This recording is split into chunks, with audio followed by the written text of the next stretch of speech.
इस समय बहुत डर लग रहा होगा, बहुत सारी प्रॉब्लम होंगी कि सर सिलेबस लेफ्ट है, किसी का 50% बचा है, किसी का 80%। और मुझे पता है मेरे गुड्डू गुड़िया, तो में से ज्यादातर का 90 to 100% सिलेबस बचा है, कुछ भी ढंग से नहीं पढ़ा है। लग रहा है कैसे 20-30 दिन में जाके एग्जाम देंगे, कुछ नहीं पढ़ा हुआ है।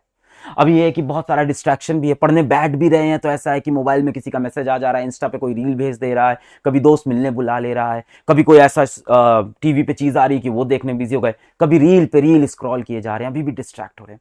और तीसरी सबसे बड़ी प्रॉब्लम है कि सर मैं कमजोर बच्चा हूं, कि हम तो सर बहुत वीक स्टूडेंट हैं, सर हमें कुछ समझ में ही नहीं आता है, हम कोशिश तो कर रहे हैं पढ़ने की, पढ़ाई हो ही नहीं पा रही है। क्लास में ऐसे बच्चे हैं जिनका दिमाग बहुत तेज है, वो तो पढ़ लेते हैं सर हम बहुत कमजोर हैं, अब तो 20-30 दिन में कुछ हो नहीं सकता। मैं आपको बेटा एक ही चीज बोलूंगा कि इस समय पूरी दुनिया तुम्हारे हारने का इंतजार कर रही है, पूरी दुनिया।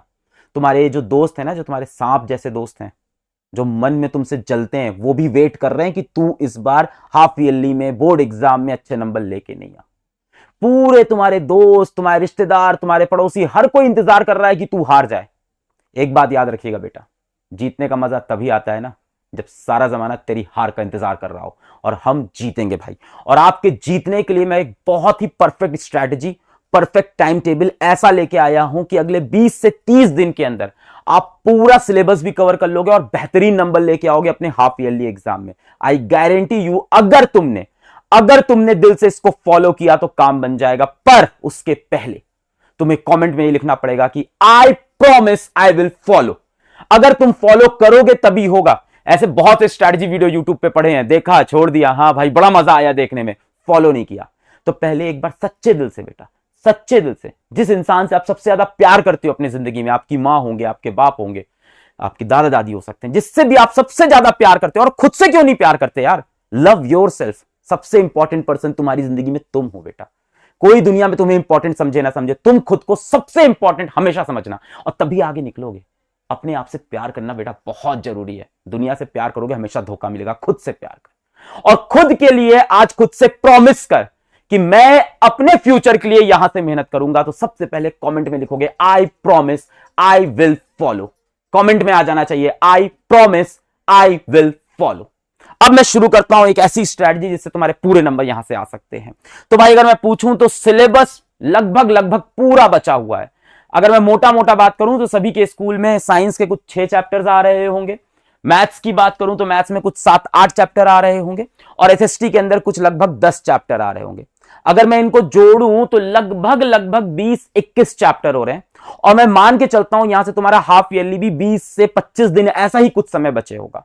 मतलब कहने का मतलब हर एक दिन में एक चैप्टर पूरा खत्म करना होगा। तो जो बच्चे 9th में हैं उनके साइंस में शायद ये चैप्टर्स होंगे, मैथ्स में लगभग ये चैप्टर्स होंगे, और एसएसटी के अंदर लगभग ये सारे चैप्टर्स होंगे। मोटा मोटा देखें तो इसी के आसपास होंगे। किसी में हो सकता है टिश्यूज आ रहा हो, किसी में हो सकता है टिश्यूज नहीं आ रहा हो, किसी के स्कूल में हो सकता है लाइन्स एंड एंगल्स आ रहा हो, उसकी जगह कोई और चैप्टर आ रहा हो। ऊपर नीचे करके 6, 7 और 10 ऐसा ही कुछ लगभग होगा।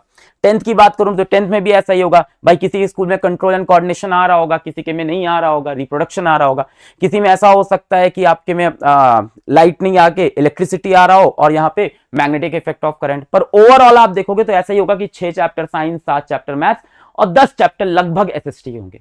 अब मैं आपको बताता हूं कैसे हम एक दिन के अंदर एक चैप्टर कंप्लीट करेंगे। पूरा डिटेल में ब्रेक डाउन करके आपको दिखाता हूं कैसे एक चैप्टर एक दिन में हो जाएगा, ये समझते हैं।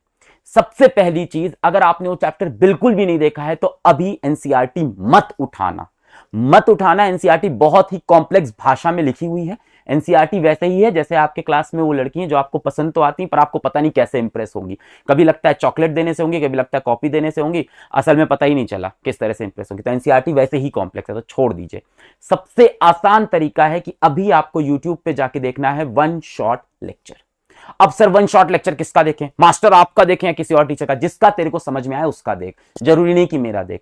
बहुत अच्छे अच्छे टीचर्स हैं, सबने वन शॉट बना रखे हैं। चाहे फिजिक्स वाला के देखने उनके देख लो, मेरे देखने मेरे देख लो, किसी और टीचर के देखने किसी और टीचर, किसी भी टीचर के जिससे तुमको समझ में आता है। सभी लोग अच्छा पढ़ाते हैं, जिससे तुम्हारी ट्यूनिंग बैठे उससे देखो।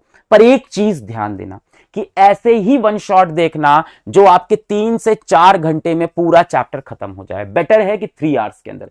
अब मान लो वीडियो की लेंथ लेट अस से 1.5 आवर है, तो बेटा मान के चलो कि 1.5 आवर का वीडियो खत्म करने में हमें 2.5 घंटे से 3 घंटे लग जाएंगे। ये मान के चलना। तो अगर किसी वन शॉट पे ऊपर ही लिखा है 4 आवर्स का, तो बहुत मुश्किल है कि 4 घंटे का वन शॉट 4 घंटे में खत्म हो, वो 7-8 घंटे ले लेगा। इसलिए 1.5 से 2 घंटे के वन शॉट सबसे ज्यादा रिकमेंड होंगे आपको, कि 1.5 से 2 आवर के वन शॉट्स अगर हो तो वो सबसे बेस्ट है। कोई टॉपिक आपने सच में अच्छे से पढ़ रखा है, वीडियो भी देख रखी है, कंप्लीट कर रखा है, कहीं ऑनलाइन बैच में गए हो, कहीं आप ऑफलाइन कोचिंग में गए हो, तो उसके आप 30 मिनट्स के रिवीजन वाले वीडियो देख लेना। अगर कोई टॉपिक आपका पहले से तैयार है तो उसके आप 30 मिनट रिवीजन पे चले जाना। वो रिवीजन के टाइम पे मैं आपको भी बताऊंगा कब करना है। दूसरी चीज, नोट्स बेटा बनाने की जरूरत नहीं है। जितने भी टीचर्स पढ़ाते हैं अपने नोट्स दे देते हैं। मैं तो आपको हैंड रिटन नोट्स देता हूं, 5-6 पेज के अंदर पूरा चैप्टर, 5-6 पेज में हैंड रिटन में पूरा चैप्टर कंप्लीट कर देता हूं। अभी नोट्स बनाने बैठोगे, पढ़ोगे, नोट्स बनाओगे, पढ़ोगे, बहुत डिफिकल्ट होगा। बेटर है नोट्स डाउनलोड कर लो, नोट्स को साइड में खोल लो, डाउनलोड करके दूसरे डिवाइस पे, कंप्यूटर पे, मम्मी के फोन पे कहीं खोल लो और साथ साथ में पढ़ते रहो, वो सबसे बेस्ट है। पर अगर तुम्हें नोट्स बनाने का मन भी है तो नोट्स बनाते वक्त सारे क्वेश्चंस मत उतारना, सिर्फ और सिर्फ थ्योरी और इंपॉर्टेंट टॉपिक, टीचर बोलता है ये इंपॉर्टेंट, उसको अच्छे से कर लेना। और नोट्स डाउनलोड करके लेक्चर के बाद में पढ़ लेना, अगर दूसरा फोन नहीं भी है तो। मेक शॉर्ट नोट्स, अगर नोट्स बनाने भी हैं तो सिर्फ शॉर्ट नोट्स, 1 पेज के अंदर पूरा चैप्टर खत्म करने वाले नोट्स बनाना। पूरे के पूरे नोट्स बनाने का अभी टाइम नहीं है, आगे बनाएंगे, मिड टर्म के बाद दिल से मेहनत करेंगे, बोर्ड में तो फोड़ना ही है अपने को। Don't be stuck at one point.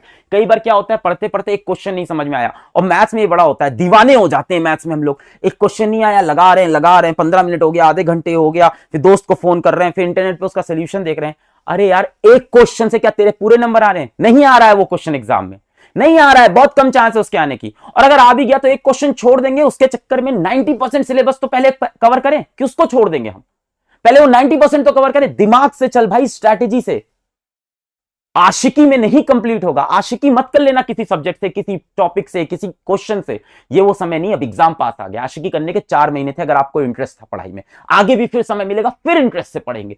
अभी आशिकी नहीं करनी है, अभी स्ट्रैटेजी से चलना है, दिमाग का खेल है, दिल से अभी नहीं जुड़ना है इस चीज से। Don't be stuck at any topic, any question. Daily revision 1 घंटे का करना ही करना है। बहुत से बच्चे सबसे बड़ी मिस्टेक करते हैं और अभी भी करेंगे कि पढ़ तो सब लिया, लास्ट में याद कुछ भी नहीं, क्योंकि रिवाइज नहीं किया। सुबह से शाम पढ़ रहे थे, शाम से रात पढ़ रहे थे, अगले दिन पढ़ रहे थे, 7 दिन 10 दिन अच्छे से इस टाइम टेबल को फॉलो किया, सर सिर्फ एक गलती हो गई, रिवाइज नहीं किया। मैं आपको बता रहा हूं, 100% पढ़ के और 0% रिवाइज करके आपके 40 नंबर आएंगे, और 50% पढ़ के और 50% रिवाइज करके आपके फिर भी 50 नंबर आएंगे। इसका मतलब रिवीजन इंपॉर्टेंट है। तो भाई हो सकता हो 10-20% टॉपिक छूट जाए, कोई दिक्कत नहीं है, हम 80% सिलेबस करेंगे। हम नहीं करेंगे साइंस में 6 चैप्टर्स, हम 4 चैप्टर्स ही करेंगे साइंस में, पर 4 चैप्टर करेंगे तो तगड़े से करेंगे, रिवाइज करके करेंगे। हम मैथ में 7 की जगह 5 ही चैप्टर करेंगे, पर 5 चैप्टर अगर मैथ्स में अगर मैं 5 चैप्टर करूंगा तो बहुत स्ट्रांग करूंगा रिवाइज करके। इसका क्वेश्चन छूटना नहीं चाहिए। अच्छा, बाकी के अभी बोर्ड एग्जाम तो है नहीं, तो जो 2 चैप्टर छूटे हैं आगे कवर कर लेंगे। अच्छा, क्वेश्चन प्रैक्टिस करनी है 1 से 1.5 आवर की, इफ नीडेड। जरूरी नहीं है बेवजह हम लोग बहुत सारे क्वेश्चन लगाने लगते हैं। अब आपके ऐसे केमिस्ट्री में भी टॉपिक्स हैं और बायो में भी ऐसे टॉपिक्स हैं कि अगर आपने थ्योरी अच्छे से पढ़ ली, वन शॉट से अच्छे से पढ़ लिया, नोट्स पढ़ लिया, अब नीड नहीं है उसके बहुत सारे क्वेश्चन प्रैक्टिस करने की। क्वेश्चन देख लिया, आंसर दिमाग में है, हाँ हो जाएगा। 1-2 आंसर राइटिंग के लिए, हाँ 1-2 लिख के देख लिया कि हाँ भाई ऐसे ऐसे आंसर राइटिंग करनी है। इसमें मैं डेफिनेटली एक दूसरा वीडियो बनाऊंगा अगले 5 से 7 दिन के अंदर कि कैसे आंसर लिखना है। पर आप ये नहीं कि बैठ के क्वेश्चन प्रैक्टिस किए जा रहे। मैथ्स के अंदर ये बहुत होता है, फिजिक्स के अंदर एक ही जैसे क्वेश्चन, एक ही फॉर्मूले के क्वेश्चन कर रहे हैं। अभी वो टाइम नहीं है बेटा, अभी दिमाग से चलने का टाइम है। तो 1 से 1.5 घंटे की रोज क्वेश्चन प्रैक्टिस करेंगे, बट इफ नीडेड, और अगर वो समय बचा तो रिवीजन में लगा देंगे। बेस्ट है उस टाइम को रिवीजन में लगा देंगे। बेस्ट है किसी स्ट्रॉन्ग टॉपिक जो पढ़ा हुआ उसको रिवाइज कर लेंगे, उससे बेटर ये है। बहुत ज्यादा क्वेश्चन प्रैक्टिस इस समय नहीं करनी है। जिस जहां मैथ्स में रिक्वायर्ड है किया, फिजिक्स के 1-2 चैप्टर में रिक्वायर्ड है वहां कर लिया। हर जगह क्वेश्चन प्रैक्टिस की रिक्वायरमेंट नहीं है, क्योंकि लेक्चर के अंदर ही क्वेश्चन करा दिए जाते हैं। अब बात है कि सर टाइम टेबल कैसे बनाएं। हम सुबह स्कूल जाते हैं, 2-2:30 बजे तो सर हम घर पहुंचते हैं। हम कैसे सर ये सब कैसे हो पाएगा कि हम एक लेक्चर भी देख लें 3 से 4 घंटे का, हम उसके बाद रिवाइज भी कर लें 1 घंटे, उसके बाद हम क्वेश्चन प्रैक्टिस भी कर लें। इतना समय कहां है सर हमारे पास? बहुत ही परफेक्ट टाइम टेबल आपके लिए मैं बना के ले आया हूं। मान लेते हैं आप सुबह स्कूल गए, और मैं मान के चल रहा हूं आप रोज स्कूल जा रहे हो। मैं तो कहूंगा हफ्ते में 1 दिन स्कूल मत जाओ, सैटरडे को गोला मार दो, घर में बैठ के पढ़ाई हो जाएगी। अभी और ज्यादा कितने 3 ही सैटरडे छूटेंगे, कोई अटेंडेंस भी शॉर्ट नहीं होगी 3 सैटरडे में। छोड़ दो भाई, 3 दिन एक्स्ट्रा मिलेंगे। अरे पगलाओ मत, स्कूल जाने के लिए अभी बहुत टाइम बाकी है। खैर एनीवेज, मैं मानता हूं आप स्कूल चले गए, और मैं संडे भी हटा देता हूं, मानता हूं संडे भी आप स्कूल जाते हो, मैं तो ऐसा टाइम टेबल लेके आया हूं, बहुत ही आसान है। मैं मानता हूं कि आप 3 बजे पढ़ने बैठ पाओगे, घर 2 बजे पहुंचे, 2:30 बजे पहुंचे, खाना वाना खाया, 3 बजे आप पढ़ने बैठ गए। सबसे पहला काम, इंटरेस्टिंग काम कर लो, स्टार्टिंग में सबसे इंटरेस्टिंग काम कर लो। सबसे इंटरेस्टिंग काम क्या है? मूवी की तरह वन शॉट देखना, लेक्चर देख रहे हैं, समझ में आ रहा है, किसी भी अच्छे टीचर का लेक्चर देखो। मैं बोल रहा हूं 1.5 से 2 घंटे से बड़ा लेक्चर मत उठाना, तभी वो 3 से 6 PM में सबसे पहले स्टार्टिंग के 3 आवर्स के अंदर आपने वीडियो लेक्चर कंप्लीट किया और नोट्स डाउनलोड करके पढ़ लिया। नोट्स बनाने हैं तो सिर्फ शॉर्ट नोट बनाना, ठीक। इसके बाद क्या करेंगे? एक ब्रेक लेंगे भाई, क्योंकि सुबह सुबह स्कूल पूरा थक के आए थे, अभी 3 घंटे लेक्चर भी देख लिया, दिमाग में कुछ चीजें नई भी गई हैं, अब तुरंत पढ़ने नहीं, अब ब्रेक लेंगे। ब्रेक में भाई ऐसा है, किसी को चाय पीने का मन है, ग्रीन टी पीने का मन है, किसी को घूमने टहलने का मन है, कुछ खाने का मन है, खा पी लिया, साथ में टहल लेना, हो सके म्यूजिक सुन लेना, पर स्क्रीन नहीं देखोगे, क्योंकि अभी 3 आवर स्क्रीन देखा है, इससे होता है ब्रेन रॉट। क्या हो जाता है? ब्रेन रॉट, रियल फिनोमेना है। ब्रेन रॉट में क्या होगा? 3 घंटे में जो पढ़ा, आधे घंटे में सब गायब हो जाएगा। 4-5 दुनिया की चीजें, मान लो आपने 10 रील देख ली, उसमें कहीं अमेरिका की बात हो रही, कहीं दोस्तों की बात हो रही, कहीं किसी यूट्यूबर की बात हो रही, दिमाग टहलने लगा, इतनी सारी इंफॉर्मेशन आ गई, कुछ स्टोर नहीं होगा, पुराना भी भूल जाएगा। तो स्क्रीन नहीं देखनी, इसके सिवा अगले 20 दिन नहीं देखनी, आई प्रॉमिस। कमेंट करिए बात। ब्रेक लिया, स्नैक किया, वॉक किया, स्ट्रेच किया, एक्सरसाइज किया, साइकिलिंग किया, माँ बाप से बातें की, दोस्तों से बातें कर ली, स्क्रीन अभी नहीं चलानी है। थोड़ा सा ब्रेक हो गया, अब 7 से 8 बजे हम वापस बैठेंगे और अब हम रिवाइज करेंगे। 1 घंटे का ब्रेक ले लिया, जो पढ़ा था दिमाग में स्टोर था, अब 1 घंटे अच्छे से रिवाइज, डीप अच्छे से पूरा रिवाइज करेंगे। और मैं मान लेता हूं, हो सकता हो तुम्हारा लेक्चर कंप्लीट नहीं हुआ हो, तो इस टाइम में तुम बचा हुआ लेक्चर भी कर लेना। तुमको मैंने 4 घंटे दिए एक्चुअल में, जिसमें पढ़ना है और रिवाइज करना है, ठीक। इसके बाद 8 से 9:30 या 10, जितना तू खींच पाए उतनी देर क्वेश्चन प्रैक्टिस कर लेना, अगर रिक्वायर्ड हो। मैथ्स और फिजिक्स में होगी, एसएसटी में जब बहुत ज्यादा रिक्वायरमेंट नहीं, बायोलॉजी में बहुत रिक्वायरमेंट नहीं है, थोड़ा बहुत कर सकते हैं, बहुत ज्यादा रिक्वायरमेंट वहां नहीं है, तो उससे बेटर है कि फिर से रिवाइज करें।